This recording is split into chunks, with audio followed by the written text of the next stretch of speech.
Sentada frente a la ventana de la cocina, que mira el patio, incursiono en los veranos de mi niñez, que tenían un sabor único y un perfume infinito a quietud. Sí, esa quietud que solo es posible encontrar en lugares ofrecidos por la llanura, donde todo sucede a un ritmo lento.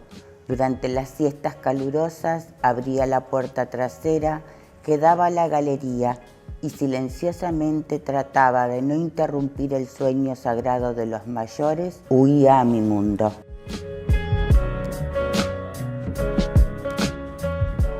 ¿Qué tal? Acá estamos de nuevo en la librería de la UNL para grabar nuevos programas de dos lectores.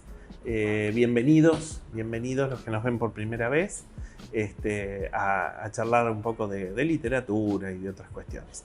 Hoy estoy con una queridísima amiga de Rafaela, que vino de Rafaela exclusivamente a estar en el programa.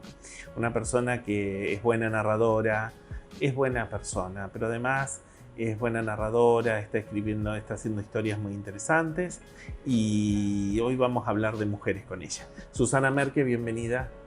¿Ya estuviste en el programa? Sí. Gracias por invitarme. La verdad que es un gusto charlar con vos, Miguel, y sobre todo de literatura y hoy en especial de mujeres. De mujeres. De mujeres porque, bueno, si bien el 8 de marzo es el Día de la Mujer, que siempre festejamos y en realidad no es un día de festejo, es un día de recordación y de celebración por todas las luchas de las mujeres, ¿no? A lo largo de la historia. Entonces me pareció que era indispensable hablar de las mujeres de Santa Fe. Te corto un poquito. Nosotros estamos grabando antes del 8 de marzo. Posiblemente este programa se dé después, pero bueno, está bien. Es como una prolongación, una extensión del tema, para que justamente el tema de las mujeres y del Día de la Mujer no pierda vigencia en ningún momento. Este es el siglo de las mujeres. Sí, es el siglo de las mujeres. Hay revoluciones de mujeres, incluso se retoman las mujeres del siglo XX y del siglo XIX para traerlas y reivindicarlas. Ajá. Por eso a mí me pareció que era importante ver las mujeres de Santa Fe, de nuestra provincia, y los distintos rostros, y cómo la naturaleza forja mujeres. Uh-huh. Mujeres del río, mujeres del monte, mujeres de la ciudad, mujeres del campo. Y en el largo proceso que va sufriendo la provincia a partir, primero con el proceso de la independencia y todo lo demás, pero después con la llegada de los inmigrantes, ahí aparecen otras mujeres, distintas mujeres. Y a lo largo de mis libros, que están desordenados en realidad, este primer libro, que es Las voces del pasado no muere, habla de las mujeres de la inmigración, de las primeras que llegan para fundar aquellos pueblos como Esperanza, Santa María, San Jerónimo Norte, que vienen obviamente ilusionadas, ¿no es cierto?, por los intermediarios como Aarón Castellano, como Guillermo Lehmann, como Foster, que vienen con un montón de promesas y contratos firmados en las aldeas allá lejos del otro lado del mar. En su gran mayoría cuando llegan no encuentran las promesas, no encuentran para nada ni las bolsas de semilla, ni los materiales para construir el rancho, pero poco a poco son ellas el sostén de esos maridos y de esas familias para salir adelante, para mirar el amanecer, para esperar, ¿no es cierto?, un día nuevo, con sus hijos, madres, abuelas, tías, con sobrinos, con nietos, todas vinieron. Y a todas las caracterizaba también algo, los vestidos negros, los pañuelos en la cabeza, los delantales. Era un símbolo de trabajo. De trabajo. El oro lo traían las mujeres en el pelo dorado, dice Pedro. Exactamente. O sea, el oro no estaba, el oro era una promesa de riqueza y de expansión económica que después, bueno, sí iba a ser cierto. Porque después a través del trabajo inmigratorio fueron sumando, ¿no es cierto?, producción y fueron adquiriendo bienes, pudieron comprar sus tierras y traían semillas en los bolsillos. Sí. Porque de plantas, de flores y de enredaderas que llegaron en los bolsillos de esas mujeres. Y el delantal de la mujer como un símbolo, ¿no?, donde se guardaba el pañuelo, en el bolsillo del rosario, los chupetes, tantas cosas. Esos pañuelos para secar lágrimas. Entonces, en esa primera etapa, esas mujeres son fundamentales. Llegan a la nada, al desierto que era la Pampa Gringa, porque en realidad era un desierto. Todo era promesas. Con el paso del tiempo se van formando las primeras poblaciones. También ahí influye mucho la religión, porque los pueblos estaban divididos en dos por la calle ancha, entre católicos y protestantes. Pero la fe ayudó.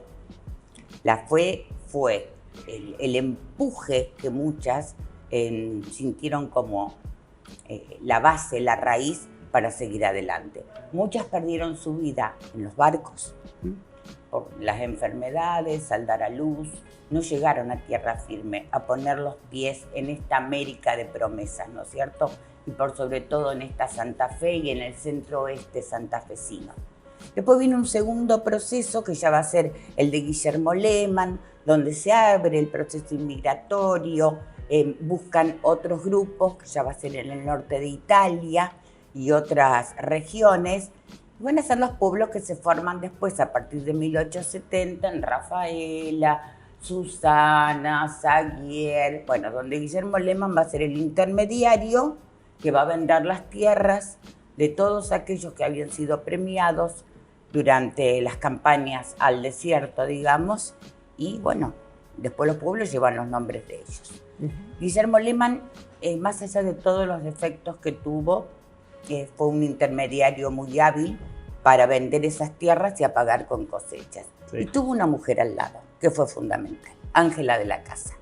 Porque cuando él dilapidaba todo el dinero que recaudaba de las cosechas y debía entregarlo a los dueños de los campos, va a ser Ángela de la Casa la que sale a recorrer con él los campos, cobra el dinero, se lo guarda y paga las deudas. El nombre de ella es muy simbólico, de la casa. Simbólico. Es la que, la que afirma, la que exactamente, contiene. Y la que se hace cargo de las deudas, ¿no? Rafaela tiene una avenida que se llama Ángela de la Casa en su honor. Bueno, y en esos últimos años del siglo XX aparece dentro de ese proceso inmigratorio otras mujeres. Obviamente que llegan las mujeres que van a integrar distintos grupos, las que vienen engañadas, ¿no es cierto? Las que vienen convencidas que acá, porque firmaron contratos en Europa y las espera un esposo, y que después van a encontrarse formando parte de las redes de la prostitución, que en realidad son las mujeres de tu novela, ¿no es cierto? De la inocencia.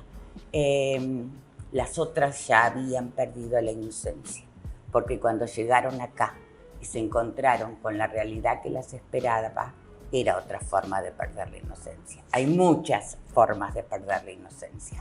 Vos sabés que yo me acuerdo mucho de la novela de Susana Anderegen. Ella también, si lo consiguen, es un muy buen trabajo literario. Lean a Susana Merke, que es muy buena narradora.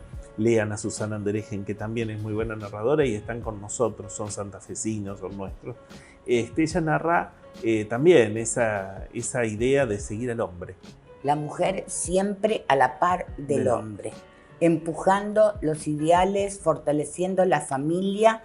Y llevando la historia. Y llevando la historia. Pero fueron las ignoradas de la historia, porque cuando se escribe la historia de la provincia, salvo después algunos poetas o escritores como Becchioli, como Pedroni, como Carlini, que retoma esas imágenes, las mujeres de la inmigración fueron las grandes olvidadas. Hay una frase de Becchioli que dice: digo distancia, soledad, tristeza, las palabras se inventan en un puerto brumal y taciturno, y entre tanto el recuerdo de lo que dejaron, y sabiendo que no iban a poder regresar a sus tierras de origen. Esa es la verdad. Entonces tuvieron que construir un futuro acá en esta Pampa Gringa porque no tuvieron otra salida, ¿sí? Y después, en esos años, con el avance de las distintas poblaciones, aparece entonces la mujer del campo y la mujer de la ciudad. Esa mujer de la ciudad, algunas ya entran a formar parte de una pequeña burguesía, van creciendo, tienen acceso a través de la educación a otro mundo, a un mundo de revistas, de ropa, de moda, de la cultura, Y ahí también van a aparecer después mujeres que cuentan historias, las primeras que se atreven a escribir. Vamos a hacer una pequeñísima pausa. Vieron que yo les dije, con Susana no hay desperdicio. Vos te quedás escuchándola y es como que te encanta. Hacemos una brevísima pausa y seguimos en Dos Lectores.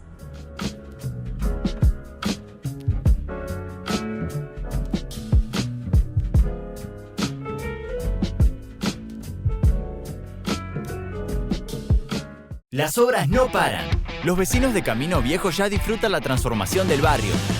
En Los Hornos los trabajos avanzan a paso firme, al igual que en Yapeyú, La Ranita, San Agustín y Loyola.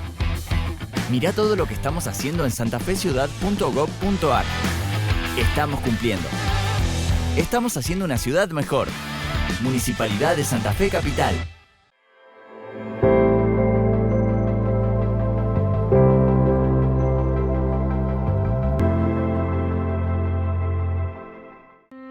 Logramos, a pesar de tiempos tan particulares, avanzar en consolidar una institución de puertas abiertas con un consejo más abierto, más transparente y más participativo. Mirá todo lo que hicimos en www.consejosantafe.gov.ar.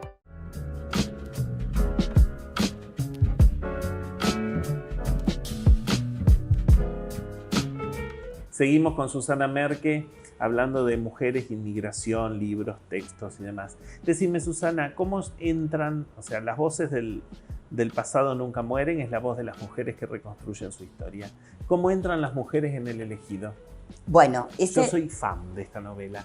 La recomiendo porque es hermosísima. Yo creo que es uno de los únicos mojones dentro de la literatura santafesina que habla seriamente del bandolerismo, que fue muy importante en la provincia.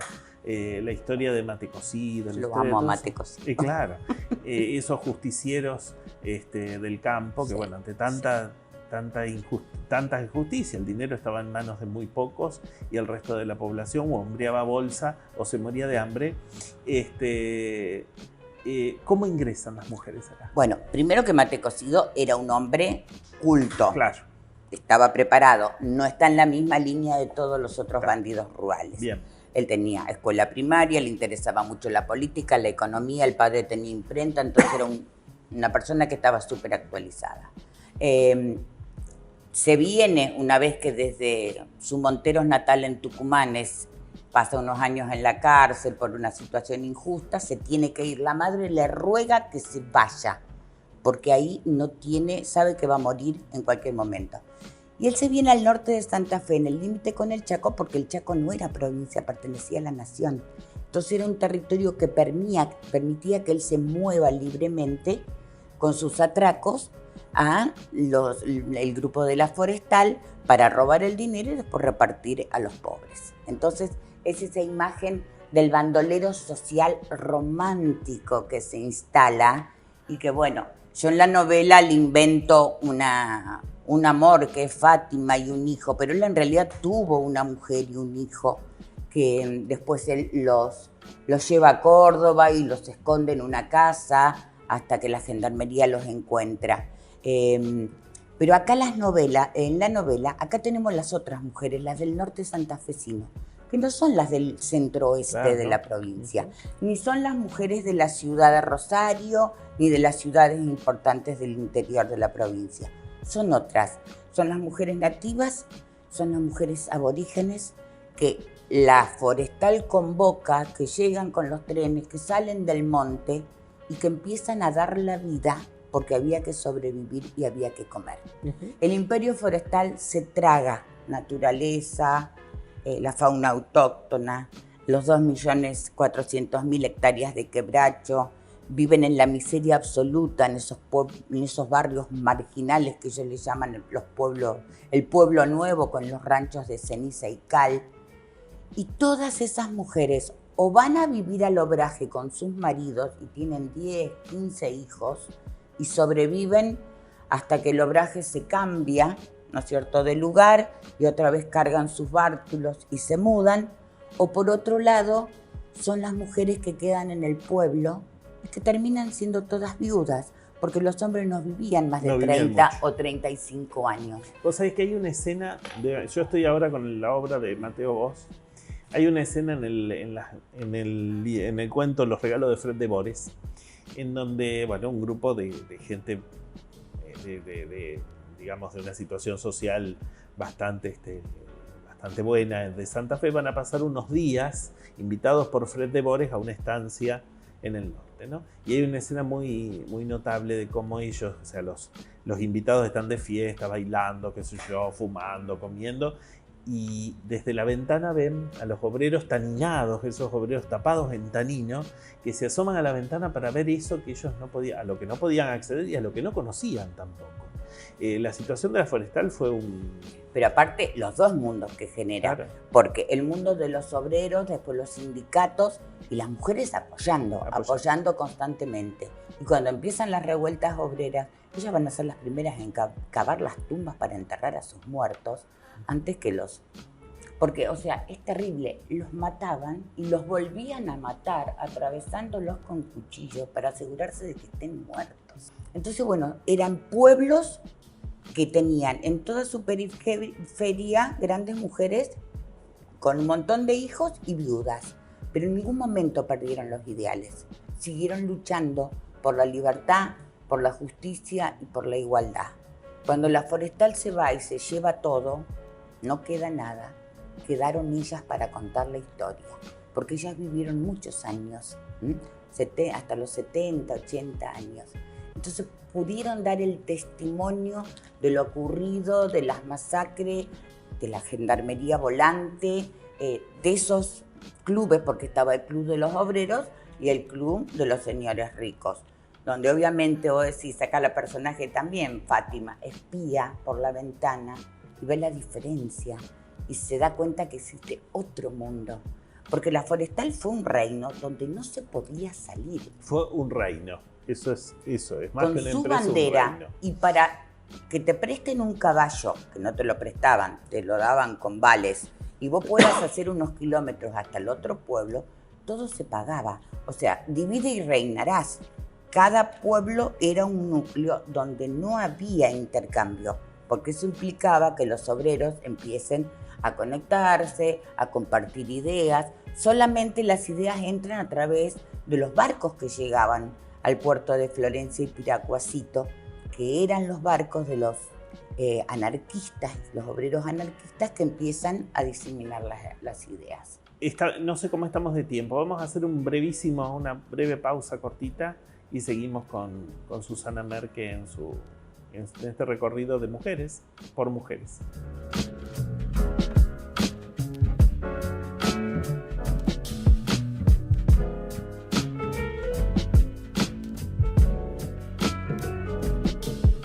Las obras no paran. Los vecinos de Camino Viejo ya disfrutan la transformación del barrio. En Los Hornos los trabajos avanzan a paso firme, al igual que en Yapeyú, La Ranita, San Agustín y Loyola. Mirá todo lo que estamos haciendo en santafeciudad.gov.ar. Estamos cumpliendo. Estamos haciendo una ciudad mejor. Municipalidad de Santa Fe Capital.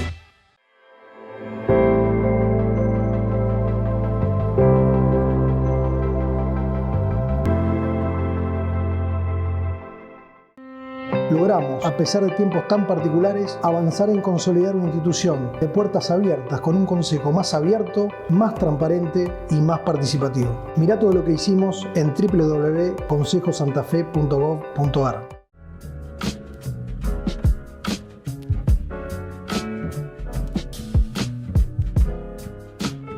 Seguimos en Dos Lectores con Susana Merke. Contame, ¿qué pasa cómo son qué otras derivaciones tuvieron esas mujeres del norte? Bueno, esas mujeres del norte que sobreviven también son un reflejo de la naturaleza. La naturaleza que negaba la presencia humana, porque fue un avasallamiento.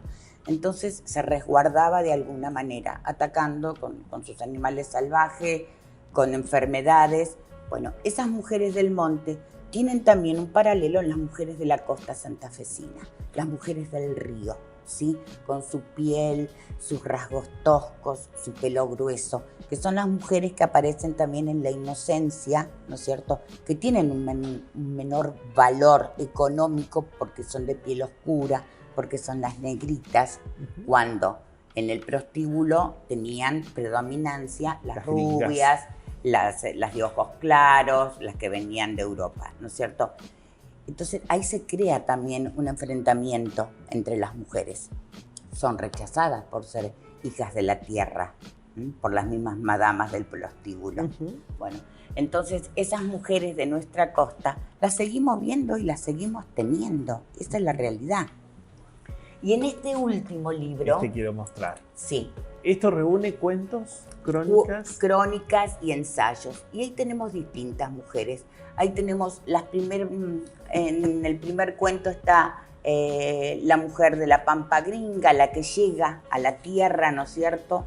Después tenemos también las mujeres que van a lo largo de la historia, van defendiendo sus derechos y sus libertades. Están presentes las de la inmigración, la de la inocencia, cuando yo hablo de mi niñez en el pueblo donde nací. También están las que se sublevan frente al machismo y parten para no repetir historias de familia.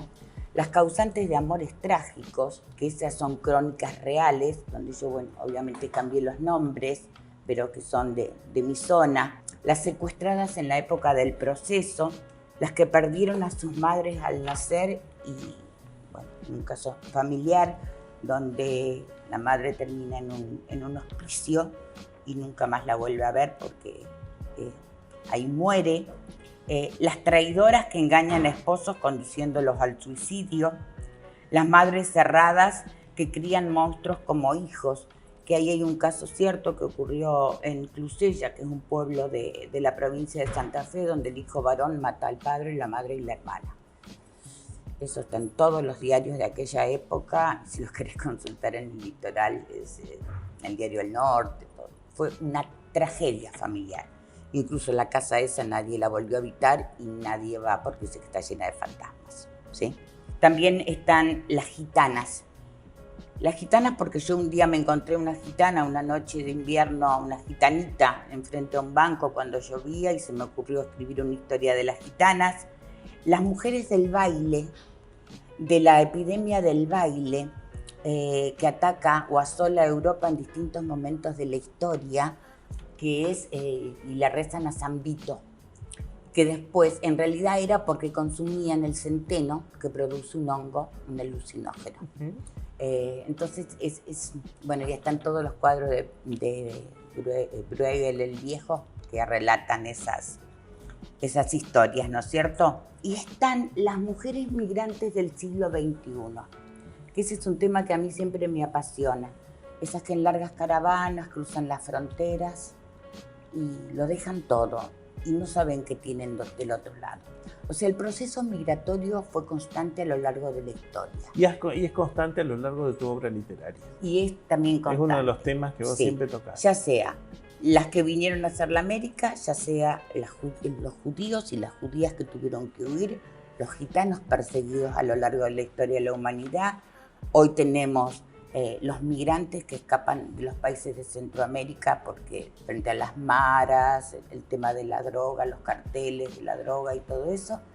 Y también el tema de la prostitución que nunca dejó de estar. Nunca dejó de estar. Nunca. Y Rafaela fue un centro muy importante con grandes prostíbulos a lo largo de la historia. O sea, que no estuvo al margen para nada. Y esas rubias, esas polacas que llegaban a Rosario y venían a Santa Fe, también iban a Rafaela. También.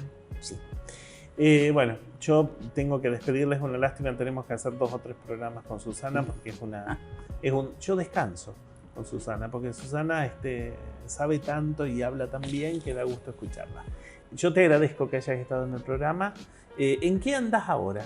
¿Estás entre remedios? Sí, en otra novela histórica, porque es como que yo sé escribir novelas históricas. Creo que yo no puedo acceder a la poesía, que es algo para mí sublime y no. Estoy con 2 remedios. Remedios, Escalada de San Martín, la esposa y gran mujer olvidada por la historia, y Remedios del Valle, la negra, la madre de la patria, capitana del ejército nombrada por Belgrano. Bien. Ellas en otro cielo, que es todo un tema, construir ese otro cielo, ellas están en un otoño. Y en ese otoño reivindican y buscan y se encuentran con las grandes mujeres de nuestra historia, todas ellas olvidadas. Ese otoño sería un purgatorio donde uno tiene que aclarar las cuentas para poder pasar a la primavera. Los que no descendieron en el barco ahí se fueron todos al invierno. Y ahí ya tengo una larga lista. Yo te agradezco que hayas estado, Susana. Las puertas de Dos Lectores está siempre abierta para vos. Y les digo a los que recién nos están viendo, en el link del canal Dos Lectores de YouTube van a encontrarse un cartelito abajo, una campanita que dice suscribirse. Les pedimos que se suscriban, para nosotros es importante. No cuesta nada, a ustedes no les va a costar absolutamente nada. Y es justamente para que este programa se siga haciendo. Yo te agradezco que hayas estado y bueno, nos vemos en la próxima a seguir hablando de literatura y de literatura santafesina. Chao.